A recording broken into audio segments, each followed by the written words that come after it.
দৌড়ে নিচে গিয়ে দেখি জানালাটা অর্ধেক ভেঙে ঝুলে আছে। You know, madam, like this open on and then come. What's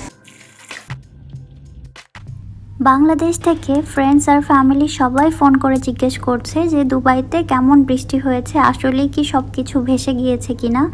দুঃখজনকভাবে বলতে হচ্ছে যে হ্যাঁ, দুবাইতে যে পরিমাণে বৃষ্টি হয়েছে আর আপনারা সোশ্যাল মিডিয়াতে যাই দেখছেন বৃষ্টির যে ভিডিওগুলো বা মানুষ সুইমিং করছে, কেউ বা বোট চালাচ্ছে দুবাইতে, এটা সম্পূর্ণ সত্য এবং পুরোপুরি সত্য।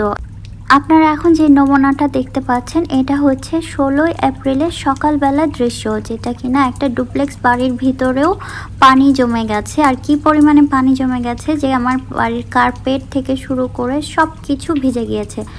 অবিশ্বাস্য হলেও পুরো ডুপ্লেক্স একটা বাড়িতেও যে পানি ঢুকতে পারে, দুবাইয়ের মতো জায়গায় বৃষ্টি হয়েছে, সেটা সত্যি অবিশ্বাসীয়। তাই আপনাদেরকে দেখাতে চাচ্ছি যে কি অবস্থা হয়েছিল 16 এপ্রিল। আর দুবাইবাসী এই 16 এপ্রিল সারা জীবন মনে রাখবে। এইটা তো হলো আমাদের বাড়ির ভেতরের অবস্থা, বাহিরের অবস্থা কি হয়েছে সেটা একটু পরেই দেখতে পাবেন। চলেন দেখাচ্ছি কি কি হয়েছে আমার বাড়িতে, কি পরিমাণে ক্ষতি হয়েছে এই ঝড়ের কারণে। এখন সকাল 9টা আর বৃষ্টি মোটামুটি থেমে গেছে, কিন্তু ঝিরিঝিরি বইছে আর সুন্দর একটি আবহাওয়া। আর এই দিনে আমাদের মনে হয়েছে যে কেলায় রুটি আর গরুর মাংস খাবো। এটা একটা অসাধারণ ব্রেকফাস্ট, এরকম বৃষ্টির দিনে খেতে খুবই সুস্বাদু। আর যারা রাজশাহী তারা হয়তো জানেন। তো এরকম ঠান্ডা ঠান্ডা দিনে আমার তো সকাল সকাল ভালোই লাগছে। আতিফারও খুব মজা হচ্ছে, মনে হলো সে বাহিরে গিয়ে অলরেডি ব্যালকনিতে আমার যে নানিস আছে ওদের ঘরের কার্পেট সব কিছু ভিজে গেছে, তো ওরা এটাকে বাইরে শুকাতে দিয়েছে। ওয়েদারটা ভালো মনে হলেও অনেকটা হ্যাসেল হচ্ছে, কারণ হচ্ছে সব ঘর ভিজে গেছে পানিতে, পুরো বাড়িতে পানি জমে গেছে। আর বৃষ্টির দিন মনে হচ্ছে যে একটু খিচুড়ি খেলে ভালো হবে। আসলে আমিও বুঝতে পারিনি যে বিকাল হতে হতে কি আমাদেরকে দেখতে হতে পারে। তো সকালটা নর্মালি আমার কাছে মনে হচ্ছিল যে আজকে বৃষ্টির দিন, তো একটু খিচুড়ি খাবো, একটু এনজয় করব বৃষ্টিটা, কারণ দুবাইতে নর্মালি ওরকমভাবে বৃষ্টি হয় না যেমনটা আমাদের বাংলাদেশে হয়। আকাশে মেঘের প্রিপারেশন চলছে বৃষ্টি হয়ে নামার, আর আমার প্রিপারেশন চলছে খিচুড়ি বানানোর। যদিও আমি জানতাম না যে বিকাল হতে হতে আমাদের এরকম ভয়ঙ্কর একটা দৃশ্য দেখতে হবে। তো সকালে নর্মালি আমি খিচুড়ির জন্য চাল আর ডাল একসাথে খুব ভালো করে ধুয়ে নিচ্ছি। কয়েকবার ধুবো যতক্ষণ পর্যন্ত এটার ময়লা পানিটা না সরে যাচ্ছে।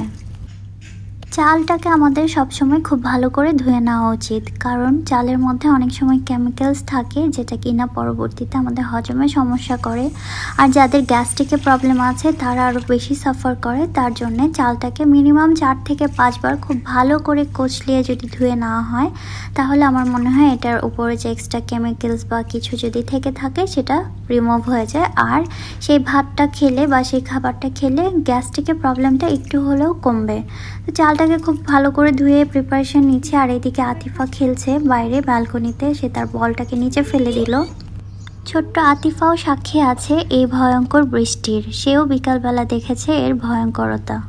চাল ডাল পেঁয়াজ কাঁচামরিচ সব কিছুর প্রিপারেশন হয়ে গেছে, আর এখন আমি খিচুড়িটা বসিয়ে দিব। তার জন্য কিছুটা সরিষার তেল আর অল্প একটু ঘি মিক্স করে দিয়েছি। আর এখানে কিছু আস্ত গরম মশলা নিয়ে নিয়েছি, তার মধ্যে একটা স্টার আনিজ, অল্প একটু দারচিনি, একটা তেজপাতা আর কিছু গোলমরিচ, আর দিয়েছি একটু শাহি জিরা। তো এইটাকে আমি খুব ভালো করে কষিয়ে নিব। তার মধ্যে পেঁয়াজও দিয়ে দিয়েছি। আর এখানে যে লোকটাকে দেখতে পাচ্ছেন উনি হচ্ছে হাবিব ভাই, আমাদের শেফ। বাড়িতে শেফ আছে, উনি রান্না করে, বাট আমার যখন যেটা খেতে ইচ্ছে করে বা আমার হাজব্যান্ড যদি কোনো ডিমান্ড করে যে এই রান্নাটা আজকে তুমি করো, সেই দিন আমি রান্নাটা করি। নর্মালি উনিই রান্না করেন। আর এক একজনের বিরিয়ানি খিচুড়ি রান্নার স্টাইল এক এক রকম। আমি একটু ভিন্নভাবে রান্নাটা করছি আজকে, সবসময় এভাবে করি না, আজকে একটু অন্যরকম করে করছি। তার মধ্যে ভিন্নতা হচ্ছে আমি আজকে কাঁচামরিচের পেস্ট দিব, অর্থাৎ কাঁচামরিচটাকে ব্লেন্ডার করে দিব, যেহেতু ঝাল ওরকমভাবে হবে না খিচুড়িতে।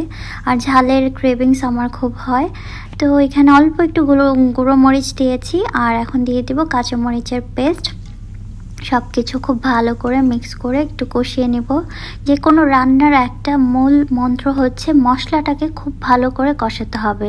আপনারা দেখবেন একই মশলা একই পদ্ধতি সব কিছু সেম, কিন্তু এক একজনের রান্নার টেস্ট এক এক রকম থাকে। তার কারণ হচ্ছে কেউ মশলাটাকে খুব ভালো করে কষায় এবং কেউ খুব তাড়াতাড়ি, যেমন আমাদের বাংলাদেশে ক্রিম আপা, ওনাকে দেখেছি মশলার মধ্যে সব পানি টানি একসাথে দিয়ে উনি কষিয়ে রান্না করে ফেলে। যদিও আমি জানি না ওনার রান্না খেতে কেমন, যারা খেয়েছে উনি বলতে পারবে। দেখে উনি যখন খায় তখন খুবই সুস্বাদু লাগে। যাই হোক, তো আমি রান্নাটাকে কষিয়ে করতেই পছন্দ করি। এখন চাল ডাল একসাথে ভিজিয়ে রেখেছিলাম, ধুয়ে সেটাকে দিয়ে দিলাম। এটাকে একটু ভালো করে ভেজে নিব, হালকা করে ভালো করে ভেজে গরম পানি দিয়ে রেখেছিলাম। এখন এর মধ্যে আমি দিয়ে দিচ্ছি গতকালকের রান্না করা কিছু গরুর মাংস ছিল, সেটাকে আমি এখানে এই খিচুড়িতে ব্যবহার করে নিচ্ছি। আর এই গরুর মাংসটা দিয়ে দেওয়ার কারণে খিচুড়িটা হয়ে গেল বিফ ভুনা খিচুড়ি। আর এটাকে ঢেকে দিয়ে আমি চলে যাচ্ছি আতিফার সঙ্গে।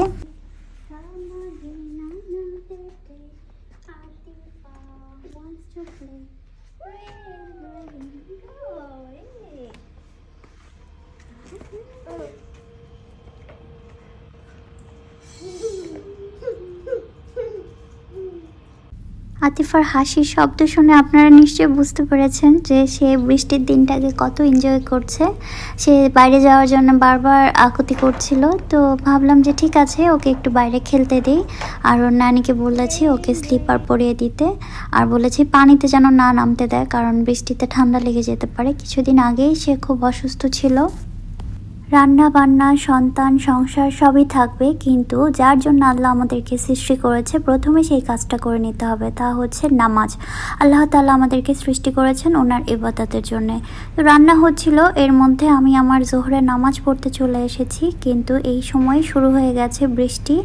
আর আপনারা হয়তো দেখতে পাচ্ছেন যে বৃষ্টির পরিমাণটা কেমন, যদিও ক্যামেরাতে অত ভালো করে বোঝা যাচ্ছে না, বাট যারা বাহিরে ছিল তারা দেখতে পেয়েছে এই বৃষ্টি কত ভয়ঙ্কর ছিল।